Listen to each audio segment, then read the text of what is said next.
Nearly 1,000 Ukrainians living in Omaha have temporary protected status, and they are facing financial struggles. Their SNAP benefits were cut, and Medicaid could be next. First Alert 6 Sydney Babb spoke with a Ukrainian woman today to learn more.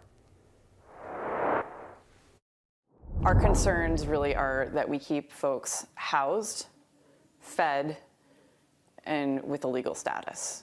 Amanda serves Ukrainian families in Omaha. One of them came to the U.S. under humanitarian parole with temporary protected status.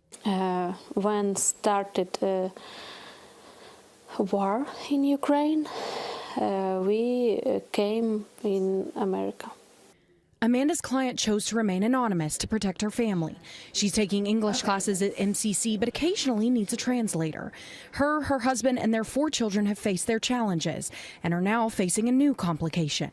All of our folks who will no longer be eligible for Medicaid will know that and no longer receive SNAP benefits as of April. After federal changes last summer, refugees and other lawfully residing non-citizens are not eligible for SNAP or Medicaid.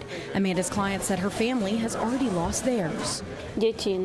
Sometimes the kids ask for things that she has to explain temporarily anyway. We can't afford this. Some of Oral's families are elderly and disabled.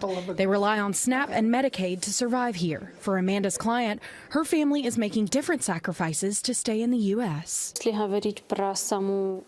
Most important thing is that they feel safe here. They've come from a war zone, and we can cope with eating more simply with reduction of SNAP. We'll just have to learn to eat more simply. These cuts have left overburdened food pantries in Omaha with more families to support. It also means that there are fewer resources available for Americans. We're all going to be competing for the same amount of resources, and now there's more competition because we have cut off SNAP access.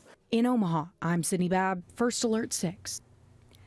Last week, we checked in with Metro food pantries to see how they're recovering after SNAP benefits were paused for everyone back in October.